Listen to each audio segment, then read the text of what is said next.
Hey guys, welcome to Boxing Squad for boxing news and views from around the internet. This is going to be a mashup of 3 different stories involving Andy Ruiz Jr., Deontay Wilder and also Dillian Whyte.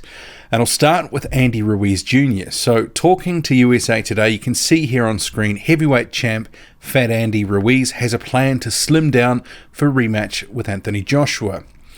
And I saw this and I was just going to let it go because he's made similar comments, but then I was thinking about some of what he was saying here and I thought, no, I will actually just touch on this. So he says he wants to be more toned for the rematch. Just shock the world even more. You know, I'll have more ability, more speed, more power if I turn the little flab I have into muscle. I'm not trying to be with six-pack abs and big muscles and all that. None of that, you know, but just a little different and more lean. And further down here, Ruiz talks about his diet, saying, you know, that's something I'm trying to work on now, choosing the right foods. If not, I would be eating 3-patty hamburger with bacon and all kinds of cheese. People need to understand that I came this far being chubby and all that. Imagine how far I could go actually being in good shape and looking good. It's going to work to my advantage. I know it's going to work. I'm going to feel a lot better and have more ability. Andy Ruiz's statements to USA Today. And elsewhere he sort of said for the rematch he's thinking maybe 250 to 255. For the Anthony Joshua fight he was 268. So we're only talking the matter from his fight weight on June 1st to being 250. That's about 18 pounds, and if it was 255 that would be 13 pounds. And it got me thinking about Andy Ruiz Jr. and these comments that if he slims down, he could be a better, faster fighter that, you know, be very hard to stop because he's, you know, obviously got some decent skills. And as we've seen, he can mix it with an elite fighter and beat an elite fighter. But it did get me thinking about Joseph Parker and Andy Ruiz Jr. back in 2016. And he said this stuff pretty much, you know, not word for word, but similar sentiments back then. Because ahead of that fight, which was December 2016, Ruiz actually was training hard. He was up at Big Bear, trained by Abel Sanchez. And they actually did a documentary where it talked about what Ruiz had been doing and sort of running at altitude. Even showed him, you know, with someone who was helping him with his nutrition. And they were trying to get him to eat better, trying to get him to come in leaner and basically the best shape of his career. And for that fight, that world title fight, he was 255.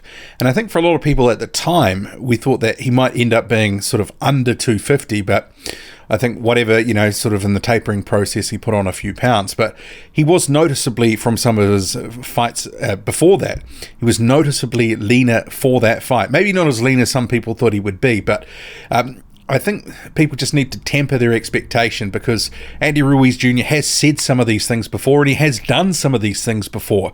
And at that point, it's not like he sort of blew Joseph Parker out of the water or anything like that, being at the lower weight, being leaner. Very competitive, tough fight. I scored that one a draw. Some people thought Ruiz won, but a lot of people also thought Joseph Parker won.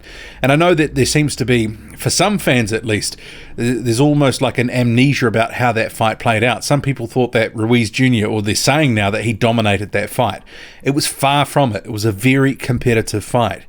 But yeah, I just wonder though, the other part of this, besides Ruiz having sort of said all this sort of stuff before and following through and then obviously going back up in weight, and for the Joshua fight, he actually fought heavier. He was, I think, 262 for his previous fight against Alexander Dimitrenko, but then he was 268 for the Joshua fight, and he spoke afterwards about wanting to really have as much sort of mustard on his punches as possible. He didn't want to sort of drain himself down. And remember, he'd been in camp for, 10 or 11 weeks ahead of the Anthony Joshua fight, effectively with the Dimitrenko camp, and then 5 or 6 weeks for Anthony Joshua, whatever it was about 10, 11 weeks where he'd effectively almost, besides barring 1 week or 10 days, been training continuously. So, I mean, I do wonder though, 268 against Anthony Joshua the first time around, it did work for him. He was, had a bit more on his punches by the look of it, and it was a formula that worked. But now he's talking about slimming down, doing something a bit different.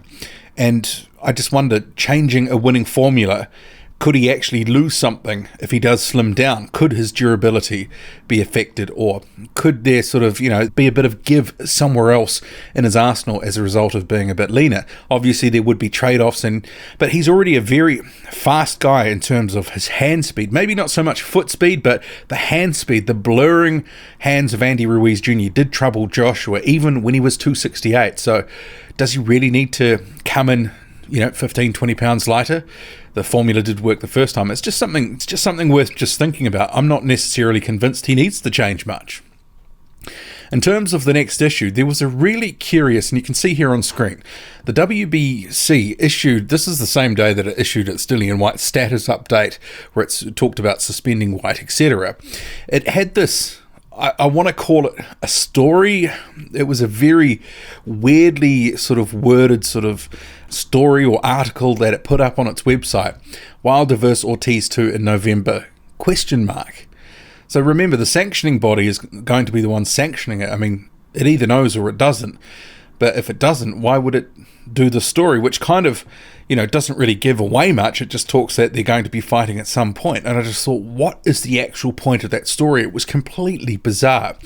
But it did get me thinking, well, Deontay Wilder announced this fight a couple of months ago. So what's happened? And if it is in November, what are we, August now, September, October? Okay, so there would be about 3 months to the fight. Presumably they're going to have to announce it soon. And what exactly, if there are any delays? Maybe there's not any delays. Maybe it's just that they wanted to announce it closer to the time. I think some of the delay, if there is in fact one, could come down to scheduling, because they've had a lot of pay-per-views, PBC pay-per-views this year, and you want to start spreading them out instead of having them every month. So one every second month is a bit more palatable for fans. But yeah, I wonder when they will announce this. But this whole WBC story or article, whatever it is, with a question mark, they don't seem to really know what is going on. It just struck me as being very bizarre. Go to their website, or if you've read it on screen now, to check it out. And Deontay Wilder, speaking of him, he says in terms of the rematch, he's going to be knocking out Ortiz faster. He says, we move on to Ortiz first. And after I whoop Ortiz in great fashion, in a quicker fashion, I'll come back and get old Tyson Fury and knock him out in dynamic fashion. And that was Wilder talking to Sky Sports. So yeah, I think a lot of us are expecting Ortiz probably does get beaten the second time, and potentially faster than the first time. But yeah, that first fight, Deontay Wilder can't be too cocky, can't be too confident, because Ortiz can hurt him. We've seen that from the first fight. But that was 18 months ago, and Ortiz now is a 40-year-old guy, hasn't necessarily looked great in some of the fights after he fought Deontay Wilder, so Wilder, deservedly so, a hot favourite. And Eddie Hearn is sticking behind Dillian Whyte. Talking to TalkSport, I don't believe Dillian Whyte has cheated, but if he's guilty, he should be banned. So that is the headline. So he says, talking to TalkSport, as I've said in the whole process of this, I feel particularly that we've followed all the rules, all the process, and on Dillian Whyte, protocol was followed. He had a hearing, he was cleared at that hearing, and now really he's got to convince everybody else. He's cleared to box now, not just on that night. He could box on Saturday if he wants, but he has to make sure that everything is done properly now with his legal team, and I keep getting told off for even opening my mouth. But this has come out with all the facts. He has to prove his innocence, because as far as I'm concerned, everybody's just presumed he's guilty anyway. The confidential facts between the two parties until the case comes out is that no one really knows all the facts. But what I keep saying to people is just understand that a hearing was had with an independent panel where he was cleared to box. Ask yourself, why was he cleared? Perhaps there was very good chance that they saw the evidence that meant he was innocent. So rest on that until you get all the news, and then you can judge. Eddie Hearn talking to TalkSport. Yeah, I guess big questions there with when will information actually come out, because it could go pretty quiet for some time. And even though he says Whyte could box on Saturday, I guess the next steps with Dillian Whyte could be on hold for a little while.